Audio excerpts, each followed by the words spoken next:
Welcome to an occasional op-ed of Mayank Chaya Reports. I'm Mayank Chaya.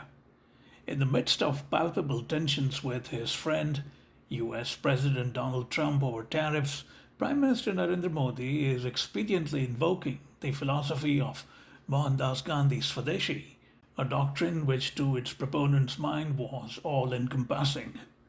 It was not just about economics, but all aspects of life, including religion, culture, language, and so on.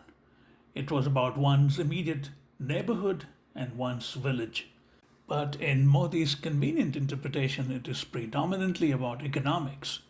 The Prime Minister had no choice but to bring in Gandhi during an election rally in a speech in Bihar where he said, "Har pal Swadeshi kharidenge." Now, every moment we will buy indigenous. Far be it from me to nitpick over the fact that no one buys things every moment. Modi's focus on going Swadeshi is clearly in response to Trump's tariff tirade against India and countries around the world. As someone who has read Gandhi extensively, I know that Gandhi's Swadeshi movement, as a powerful counter to the exploitative and predatory colonial British rule, was so much more than just producing and consuming locally.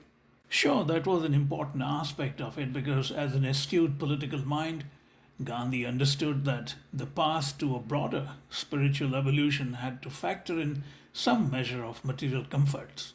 However, those comforts ought to come from local and immediate surroundings. It's important to bear in mind that Gandhi's idea of Swadeshi also had innate austerity, sometimes severely so, which may not appeal to people now. For instance, he said, and I quote now, "Swadeshi, as defined here, is a religious discipline to be undergone in utter disregard of the physical discomfort it may cause to individuals. A Swadeshist will learn to do without hundreds of things which today he considers necessary." Unquote. That goes against "Hum har pal Swadeshi kharidenge."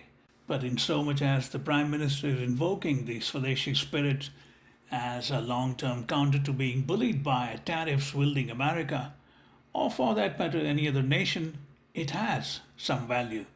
Also, one must remember that Gandhi's Swadeshi was in service to his broader idea of Gram Swaraj, or rural self-rule, where India's villages become self-sustained and self-contained to the exclusion of any dependence on outside beyond a point.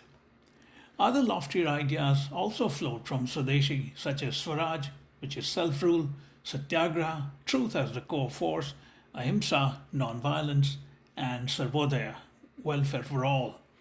These are staggeringly ambitious goals which have eluded countries and societies across the world. The idea of Swadeshi picked up pace in the early 1930s as Gandhi saw in it a powerful but non-violent tool to dismantle the British stranglehold by attacking the enterprise's very core, which is predatory economic colonization. Modi's reference to it at this time is instructive, particularly when his much ballyhooed personal friendship with Trump has not earned India any reprieve. Swadeshi at this stage is more expedient for him than essential.